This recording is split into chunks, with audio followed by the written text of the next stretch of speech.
Hello friends, मैं हूं आंचल और आज हम डिस्कस करेंगे कंजंक्शंस।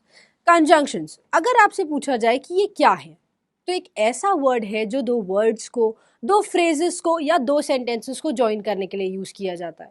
तो कभी भी आपसे पूछा जाए कि अगर दो शब्दों को जोड़ना है तो हम क्या यूज करेंगे, सिंपली एक वर्ड है क्या, कंजंक्शन, और इसी को हिंदी में हम कहते हैं संयोजक, राइट। तो अब देखिए, कंजंक्शन 3 टाइप्स के होते हैं, सबऑर्डिनेटिंग, कोऑर्डिनेटिंग और कोरिलेटिव, जिसके बारे में हम आगे डिस्कस करने वाले हैं। सपोज करिए आपको सेंटेंस मिला she is a smart girl और वहीं पर लिखा है she is an intelligent girl. तो यहाँ पर आप देख सकते हो शी कॉमन है और इंटेलिजेंट और स्मार्ट दोनों एक ही लड़की को कहा गया है। तो हम इन दोनों सेंटेंसेस को अलग अलग लिखने से अच्छा क्या कर सकते हैं, एक ही सेंटेंस में लिख सकते हैं और क्या लिखेंगे, she is a smart and intelligent girl. तो मतलब क्या हुआ, आपने दोनों सेंटेंसेस को जोड़ दिया एक वर्ड से, एंड से, और ये एंड क्या हो गया, कंजंक्शन। सिमिलरली अगर एक और सेंटेंस देखें, she is her friend so she helps her. यहां पर दो सेंटेंस है, शी इज हर फ्रेंड और दूसरा है शी हेल्प्स हर। आपने इन दोनों सेंटेंसेस को ज्वाइन किया है सो वर्ड से। वो उसकी दोस्त है और इसलिए वो उसकी मदद करती है। तो यहाँ पर सो वर्ड क्या हो गया, यही है आपका कंजंक्शन। तो कंक्लूजन क्या निकला, कंजंक्शन एक ऐसा वर्ड है या कह सकते हैं कि एक ऐसी पार्ट ऑफ स्पीच है जो ज्वाइन करती है दो वर्ड्स को, दो फ्रेजेस को या फिर दो सेंटेंसेस को। तो चलिए अब बढ़ते हैं इनकी टाइप्स और इनके कुछ रूल्स की तरफ और देखते हैं कि क्या रूल्स होते हैं कंजंक्शन से रिलेटेड। अभी हमने देखा कि कंजंक्शन किन वर्ड्स को, सेंटेंसेस को या फिर फ्रेजेस को ज्वाइन करता है। अब हम दूसरे पार्ट में देखेंगे कि कंजंक्शन के कितने टाइप्स होते हैं। तो क्या आप में से कोई बता सकता है कि कितने टाइप्स होते हैं, पता है? अब कॉमन सेंस लगा के तो देख ही सकते हो, यहाँ पे 3 आरोज बने हुए हैं, तो ऑब्वियस सी बात है कि यहाँ पर कितने कंजंक्शन होंगे, 3। तो चलिए देखिए, सबसे पहला होता है आपका सबऑर्डिनेटिंग कंजंक्शन, दूसरा है आपका कोऑर्डिनेटिंग कंजंक्शन, और लास्ट होता है कोरिलेटिव कंजंक्शन।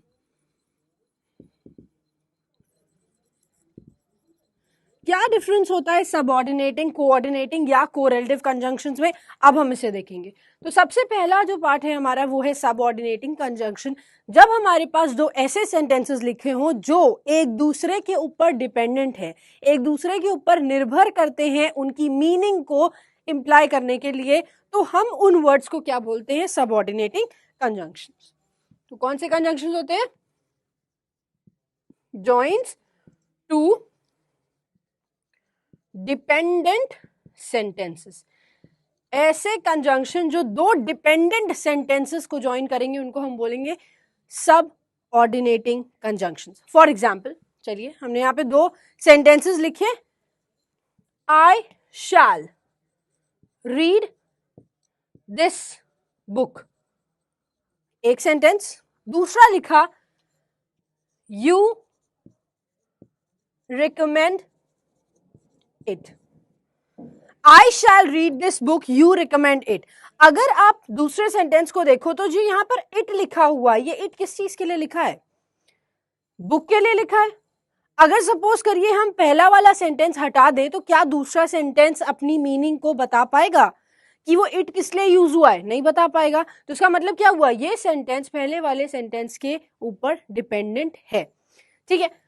अब अगर हमें ऐसे दो सेंटेंसेस को जोड़ना है तो हम जो कंजंक्शन का यूज करेंगे उसी कंजंक्शन को हम बोलते हैं सबऑर्डिनेटिंग कंजंक्शन। तो यहां पर क्या हो गया, I shall read this book if you recommend it, मैं इस बुक को रीड करूंगा अगर आप रिकमेंड करेंगे तो जैसे कि आपने यहां पर इफ का यूज किया, इफ क्या है, सबऑर्डिनेटिंग कंजंक्शन हो गया, ठीक है। अब हम आगे बढ़ते हैं कोऑर्डिनेटिंग कंजंक्शन पे। कोऑर्डिनेटिंग कंजंक्शन जस्ट इसका उल्टा होता है, क्या, जैसे यहां पर टू डिपेंडेंट सेंटेंसेस को ज्वाइन करने का काम हो रहा है, यहां पर क्या होगा, जॉइंस टू इंडिपेंडेंट सेंटेंसेस। ऐसे दो सेंटेंसेस को जोड़ना जिनका आपस में लिंक नहीं है, उन सेंटेंसेस को हम क्या बोलते हैं, कोऑर्डिनेटिंग कंजंक्शंस। अगर हम आपको दो सेंटेंसेस लिख के दे, जैसे लिखा है राम इज इंटेलिजेंट और वहीं लिखा है श्याम इज इंटेलिजेंट, तो ये दोनों सेंटेंसेस को अगर आप देखो, पहला ना लिखे जाए तो दूसरे की मीनिंग आएगी, श्याम इज इंटेलिजेंट, आ जाएगी। अगर दूसरा ना लिखा जाए और पहले को देखा जाए, राम इज इंटेलिजेंट, तो आएगी मीनिंग, आ जाएगी, है ना। तो ये दो सेंटेंसेस कैसे हैं, इंडिपेंडेंट, जिनका आपस में कोई लिंक नहीं है। अब ऐसे जो दो सेंटेंसेस को ज्वाइन करता है उसको हम बोलते हैं कोऑर्डिनेटिंग कंजंक्शन। जैसे Ram and Shyam are intelligent. तो यहां पर जो एंड लिखा हुआ है, ये एंड क्या हो गया, कोऑर्डिनेटिंग कंजंक्शन।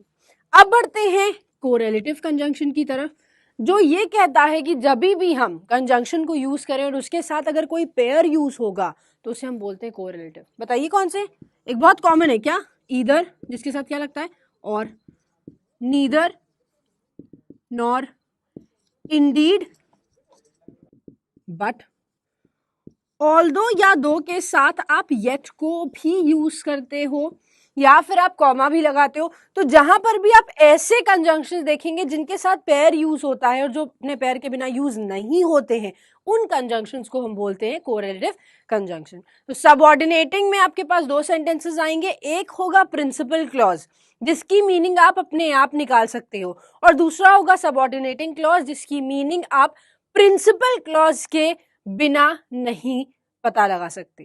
ठीक है, तो यहां दो होंगे, प्रिंसिपल और सबऑर्डिनेटिंग, तो इन दोनों को ज्वाइन करने वाला कंजंक्शन कौन सा होगा, सबऑर्डिनेटिंग कंजंक्शन।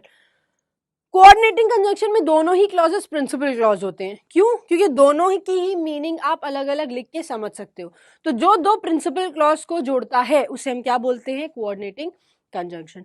और यहाँ कोरिलेटिव कंजंक्शन हमेशा वहां यूज होता है जहां पर आपको दो चीजों को एक साथ जोड़ना है और पेयर में जोड़ना है, इधर राम और श्याम, इधर ही इज गोइंग और he is not going, right. तो अगर ऐसे सेंटेंसेस आएंगे तो आप कोरिलेटिव कंजंक्शन का यूज करोगे। तो अब आ गए हैं हम कंजंक्शन के तीसरे पार्ट पर, जहां पे हम ये पढ़ेंगे कि रूल्स ऑफ कंजंक्शन क्या है। कुछ ऐसे सेंटेंस स्ट्रक्चर की अगर कोई कंजंक्शन यूज कर रहे हो तो वो सेंटेंस में किस तरह से यूज होता है या फिर उसका यूसेज किस कंडीशन में किया जाता है। तो आइए देखते हैं। सबसे पहला रूल उससे रिलेटेड जो है वो है हार्डली, बेयरली, स्केर्सली। ये कोरिलेटिव कंजंक्शन है। इसका मतलब क्या हो गया, इसके साथ आप एक पेयर भी लगाओगे। तो बताइए हार्डली, बेयरली, स्केर्सली के साथ क्या लगता है सेंटेंस में, व्हेन का यूज करते हैं हम। अब ये बताइए कि हार्डली, बेयरली, स्केर्सली को यूज किस लिए किया जाता है। इन तीनों का ही मतलब होता है मुश्किल से। मतलब जब दो बातें हो रही हों और दोनों चीजों के बीच में छोटा सा टाइम गैप हो, क्या होगा, a short time gap between two task. दो टास्क हो रहे हैं, दो काम हो रहे हैं और वहां पर आपको क्या करना है, जब दोनों के बीच में छोटा सा टाइम गैप होगा उस कंडीशन में आप किसको यूज करते हो, हार्डली, बेयरली, स्केर्सली के साथ व्हेन का यूज करते हैं। अब तीनों को एक साथ यूज नहीं करेंगे, तीनों में से किसी एक का यूज आप कर सकते हैं। ठीक है, सेंटेंस में आइए चलिए यूज कैसे होता है। सबसे आप पहले लगाओगे हार्डली, बेयरली या स्केर्सली, उसके बाद आप लगाएंगे हेल्पिंग वर्ब जो कि हो सकता है आपका हैड, उसके बाद आपका लगेगा सब्जेक्ट वन, फिर फर्स्ट एक्शन। अब अगर सब्जेक्ट वन लिख रहे हो और फर्स्ट एक्शन लिख रहे हो तो इसका मतलब क्या है, ये जो फर्स्ट एक्शन है ये किससे रिलेटेड है, सब्जेक्ट वन से ही रिलेटेड है। इसके बाद आप लगाते हैं व्हेन और उसके बाद सब्जेक्ट टू और बाद में लगता है सेकेंड एक्शन। जैसे कि फर्स्ट एक्शन फर्स्ट सब्जेक्ट से रिलेटेड था उसी तरह से यहाँ सेकेंड एक्शन सेकेंड सब्जेक्ट से रिलेटेड होगा। ठीक है, तो सेंटेंस स्ट्रक्चर सेंटेंस में इस तरह से बनेगा। अब बताइए यहाँ पे हेल्पिंग वर्ब पहले और सब्जेक्ट उसके बाद में क्यों लगा है। अगर आपको एडवर्ब का चैप्टर याद हो तो उसमें एक रूल पढ़ाया था, अगर सेंटेंस की स्टार्टिंग कभी भी एडवर्ब से होती है तो आप लॉ ऑफ इन्वर्जन को फॉलो करते हो। इसी वजह से हमने यहाँ पर हेल्पिंग वर्ब पहले रखा है और सब्जेक्ट उसके बाद। ठीक है, चलिए आइए स्टेटमेंट बनाते हैं जिसमें ये लिखना है hardly had I finished the decorations than the guests started coming.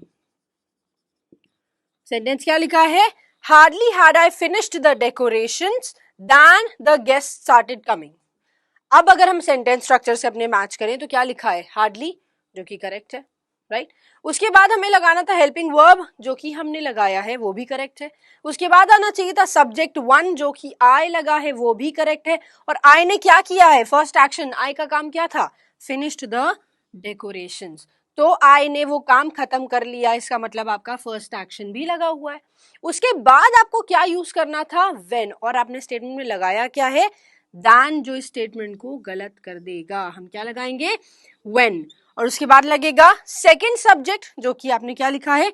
Guests. और आफ्टर दैट आपको लगाना है सेकंड एक्शन। तो गेस्ट ने क्या किया है? Started coming. तो ये सेंटेंस स्ट्रक्चर हम फॉलो करते हैं जब हम हार्डली, बेयरली, स्कैर्सली के साथ यूज करते हैं किसका? व्हेन का। और ये कब यूज होता है? जब हमारे पास कोई दो काम होंगे और दोनों में थोड़ा सा टाइम गैप होगा। जैसे कि हमने स्टेटमेंट में देखा, मुश्किल से मैंने डेकोरेशन खत्म करी ही थी कि गेस्ट का आना शुरू हो गया। मतलब डेकोरेशन खत्म हो गई थी लेकिन कुछ ही देर में गेस्ट भी आने लग गए। मतलब बहुत छोटा सा टाइम गैप दो कामों के बीच में रहा। अब जो हमारा दूसरा रूल है वो रिलेटेड है नो सूनर दैन से। ये भी क्या है? कोरिलेटिव कंजंक्शन है। क्यों? क्योंकि आपको दैन का यूज करना नो सूनर के बाद इंपॉर्टेंट है। अभी हमने क्या पढ़ा था? जब दोनों काम के बीच में थोड़ा सा टाइम गैप होगा तो हम लगाएंगे हार्डली, बेयरली, स्कैर्सली। लेकिन जब ऐसी कंडीशन आती है कि एक के तुरंत बाद दूसरा काम हो जाए, एक काम के तुरंत बाद दूसरा काम हो जाए, उस कंडीशन में आप यूज करते हो नो सूनर दैन का। When two tasks occur one by one. और वन बाय वन भी कैसे? तुरंत जब आएगा तब उस कंडीशन में हम नो सूनर दैन का यूज करेंगे। ठीक है? कैसे? इसका सेंटेंस स्ट्रक्चर क्या होता है? नो सूनर आप स्टेटमेंट में जब यूज करेंगे तो इसके बाद आप लगा सकते हो डू, डज, डिड। इसके बाद लगेगा आपका subject one. After that again, जैसा कि हमने बताया था, सब्जेक्ट वन के बाद क्या लगता है? First action. उसके बाद हम लगाएंगे दैन और उसके बाद सब्जेक्ट टू, फिर सेकेंड एक्शन।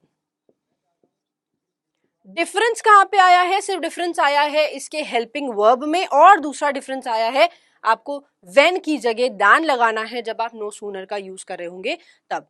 हार्डली, बेयरली, स्कैर्सली में एक काम खत्म हुआ, थोड़ा सा टाइम गया, फिर दूसरा शुरू हुआ। यहां पर एक के खत्म होते ही तुरंत दूसरा शुरू हो जाएगा। ठीक है? जैसे कि हम स्टेटमेंट लिखते हैं, no sooner did the police arrived when the thief fled। जैसे ही पुलिस आई वैसे ही थीफ भाग गया, चोर भाग गया। अब बताइए सेंटेंस स्ट्रक्चर के अकॉर्डिंग ये सेंटेंस करेक्ट है या इनकरेक्ट है? सबसे पहले लिखना था नो सूनर, करेक्ट है। उसके बाद आप लगा सकते थे डू, डज, डिड में से कुछ, वो भी करेक्ट है। फिर आएगा सब्जेक्ट वन, जो कि आपका पुलिस है, वो भी सही है। फिर आएगा आपका फर्स्ट एक्शन और आपने लिखा है अराइव्ड, अभी तक ये भी सही है ना। फिर आते हैं हम दैन पर और हमने लगाया है व्हेन, जो कि इस स्टेटमेंट को गलत कर रहा है। हम व्हेन लगाते हैं हार्डली, बेयरली, स्कैर्सली के साथ, और नो सूनर के साथ लगता है दैन। फिर लिखना है हमें सेकंड सब्जेक्ट, जो कि हमारा द थीफ, और सेकंड एक्शन फ्लेड, भाग गया। अब क्या ये स्टेटमेंट सही है? आपको अब स्टेटमेंट सही लग रहा है? No sooner did the police arrived than the thief fled. जिनको सही लग रहा है फिर से एक बार जाग जाओ, जिनको गलत लग रहा है बहुत अच्छी बात है। क्यों गलत है? आप जब डिड का यूज कर चुके हो तो क्या वर्ब की थर्ड फॉर्म यूज हो सकती है? नहीं हो सकती ना। तो इस कंडीशन में हम अराइव्ड को अराइव बनाएंगे और स्टेटमेंट सही क्या बनेगा? No sooner did the police arrive than the thief fled. अब आते हैं हम अपने तीसरे रूल पर, जहां पर हम यूज करेंगे एक और कोरिलेटिव कंजंक्शन का, जहां पर हम क्या यूज करते हैं? नीदर के साथ नॉर।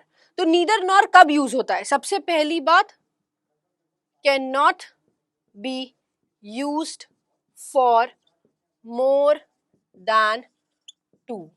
मतलब आप दो से ज्यादा के लिए इसको यूज नहीं कर सकते। सिर्फ दो ही कंडीशन या दो ही क्वालिटीज या दो ही लोगों की बारे में नीदर नॉर बात करेगा, दो से ज्यादा की बात नहीं करेगा। और यूज कब करते हैं? जब आपको नेगेट बोथ, मतलब जब जो दो चीजें दी हुई हैं और आपको दोनों को ही मना करना है, दोनों को ही डिनाई करना है, दोनों को ही नहीं बताना है, उस कंडीशन में आप यूज करते हो नीदर के साथ नॉर। सेंटेंस स्ट्रक्चर क्या फॉलो करता है?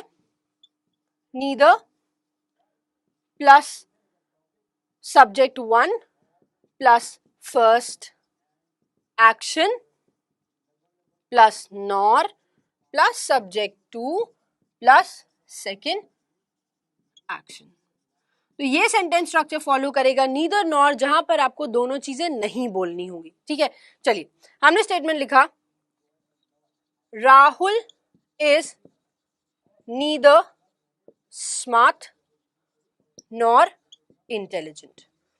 अब देखिए राहुल के लिए यहां पर दो चीजें यूज करी गई, राहुल सब्जेक्ट है और इसके लिए दो चीजें यूज करी गई, स्मार्ट और इंटेलिजेंट। और हमें ये कहना है राहुल ना ही स्मार्ट है और ना ही इंटेलिजेंट, तो दोनों को ही नहीं करने की बात करनी है, तो इसी कंडीशन में हम यूज करते हैं नीदर के साथ नॉर। दूसरा एक और स्टेटमेंट बनाते हैं जो कि आपके सेंटेंस स्ट्रक्चर के अकॉर्डिंग है, neither he comes to my place nor he talks to me. Neither he comes to my place nor he talks to me. अब इस सेंटेंस स्ट्रक्चर के अकॉर्डिंग आपने बनाया है, यहाँ पर दो कंडीशन है, ना वो मेरे घर आता है और ना ही वो मुझसे बात करता है। बहुत खराब बात है, लेकिन एनीवे नीदर लगा हुआ है, पहला subject he, first action comes to my place, correct, nor लगा हुआ है, subject two he, second action talks to me. तो ये सेंटेंस सही है, ना ही वो मेरे घर आता है और ना मुझसे बात करता है। तो यहाँ पर भी आपने दोनों कंडीशन को मना करने की, नहीं करने की, डिनाई करने की ही बात करी है। तो जब दो चीजें होंगी और मना करने की बात, तो नीदर नॉर का यूज करेंगे। अब आते हैं हम अपने फोर्थ रूल पर। जैसा कि आपने पहले पढ़ा, दो चीजों के लिए यूज करना है, दोनों में ना बोलने की बात करनी है। अब हम पढ़ेंगे जिसमें हम यूज करेंगे ईदर के साथ और का। वहां पर आपको दोनों को नहीं बोलना था, यहां पर आप दोनों में से किसी एक को सिलेक्ट करोगे। तो इसके साथ भी एक कंडीशन तो फॉलो होगी, क्या? Can not be used for more than two. दो से ज्यादा के लिए ये भी यूज नहीं होगा, ठीक है, लेकिन डिफरेंस क्या आ जाएगा? Choose one from the to, दोनों में से किसी एक को सिलेक्ट करना है। ठीक है, जैसा वहां सेंटेंस स्ट्रक्चर था वैसा ही रहेगा, बस नीदर की जगह ईदर और नॉर की जगह और लगेगा। तो ईदर के बाद हम लगाएंगे सब्जेक्ट वन, फर्स्ट एक्शन और सब्जेक्ट टू और सेकेंड एक्शन। राइट, एग्जाम्पल लेते हैं। Either he will come to the party और हिज ब्रदर। तो हमने यहां क्या लिखा है? Either he will come to the party और हिज ब्रदर। हमारे पास दो लोग हैं, क्या? एक तो ही और दूसरा हिज ब्रदर। मतलब क्या हो गया? दो पर्सन है और दोनों में से हम कह रहे हैं या तो वो आएगा पार्टी में या फिर उसका भाई आएगा। तो क्या हो गया? दो लोगों की बात हुई, can not be use for more than two, और दूसरे में choose one from the two, दो में से किसी एक का ही सिलेक्शन हुआ। चलिए एक और स्टेटमेंट लेते हैं। राहुल इज ईदर रिच और ऑनेस्ट। तो यहां क्या किया? राहुल के बारे में बात करें और राहुल क्या है? रिच और ऑनेस्ट, दो एडजेक्टिव्स दिए हुए हैं इसके लिए, और कहा है या तो वो रिच है या फिर ऑनेस्ट है। मतलब अगेन आपके पास दो कंडीशन आई और दोनों में से किसी एक को सिलेक्ट करना है। तो दोनों को नहीं बोलने के लिए नीदर नॉर, दोनों में से किसी एक को सिलेक्ट करने के लिए ईदर और। अब आते हैं हम एक ऐसे रूल पर जहां पर हम दोनों को सिलेक्ट करने की बात करते हैं।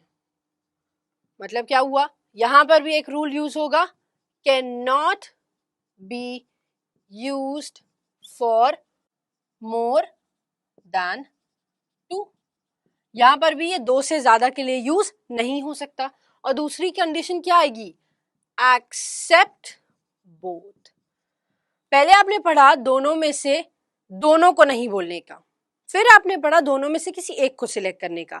अब आपको पढ़ना है जब आपको दोनों को ही एक्सेप्ट करना होगा। तो ये हम दो कंजंक्शन से कर सकते हैं। पहला बोथ, अगर बोथ लगाएंगे तो उसके साथ एंड का यूज कर सकते हैं, और अगर एज वेल एज लगाते हैं तो भी इस कंडीशन को हम करेक्ट मानेंगे। ठीक है, चलिए आइए हम स्टेटमेंट बनाते हैं। हमने लिखा both plus subject 1 plus and plus subject 2। एक तो ये कंडीशन हुई जो बोथ के अकॉर्डिंग है, और हमने क्या कहा, बोथ के साथ एंड लगना जरूरी है। ठीक है, दूसरी क्या होगी, subject 1 plus as well as plus subject 2। और यहां पर जो ये प्लस के बाद जगह छोड़ी गई है, तो यहां पे आप सेंटेंस पूरा कर सकते हैं।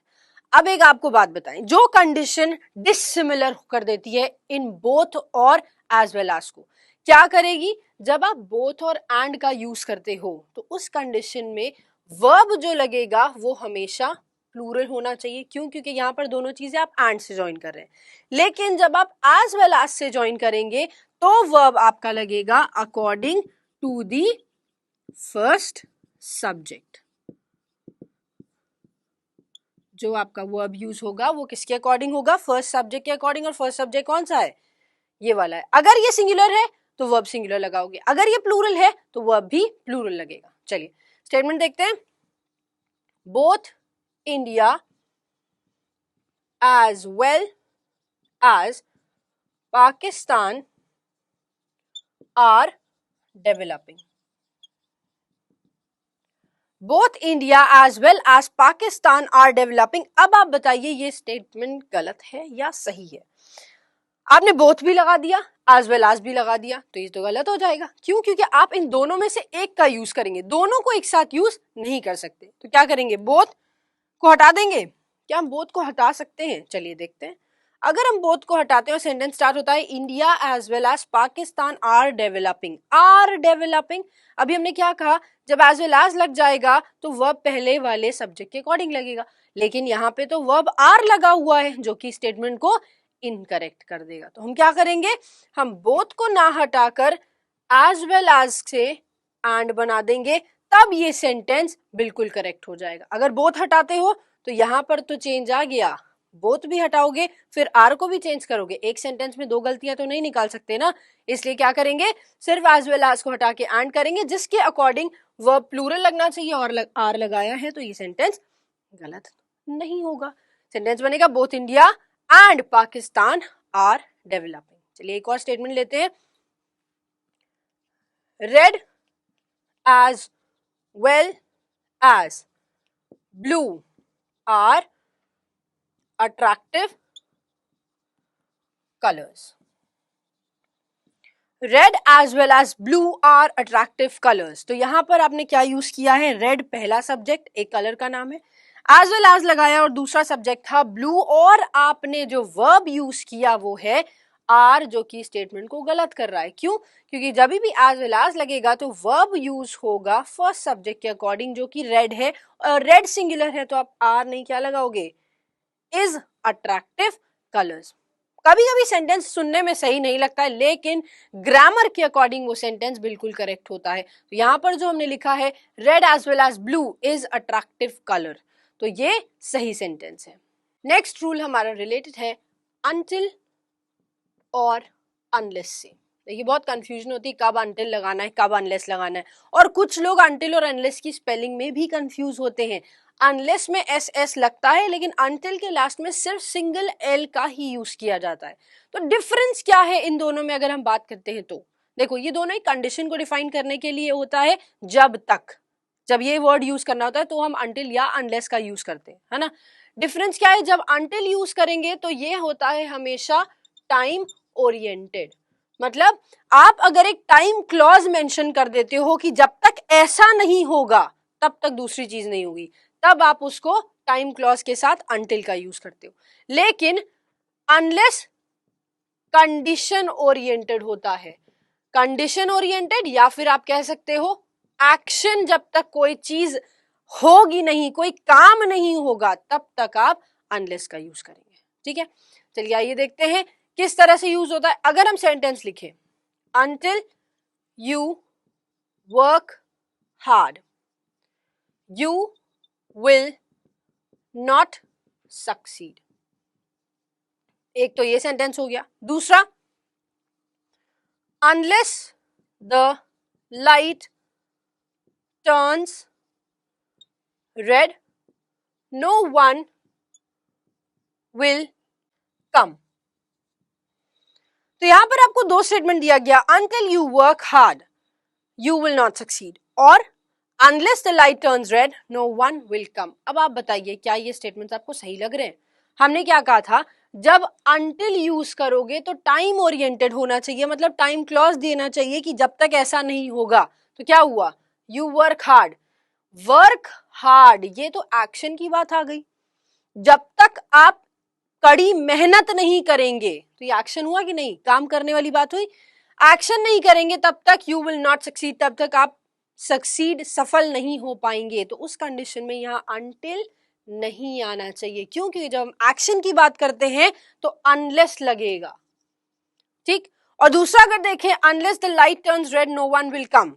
अब यहां पर कोई काम करने को नहीं कह रहा है ना, ये लाइट की बात कर रहा है. एक टाइम क्लॉज दे दिया कि जितने टाइम में ये लाइट रेड होगी उतने टाइम में कोई अंदर नहीं आएगा. तो क्या मतलब हो गया, यहाँ टाइम ओरिएंटेड है तो अनलेस नहीं लगाएंगे, यहाँ पर हम अनटिल का यूज करेंगे. समझ में आया?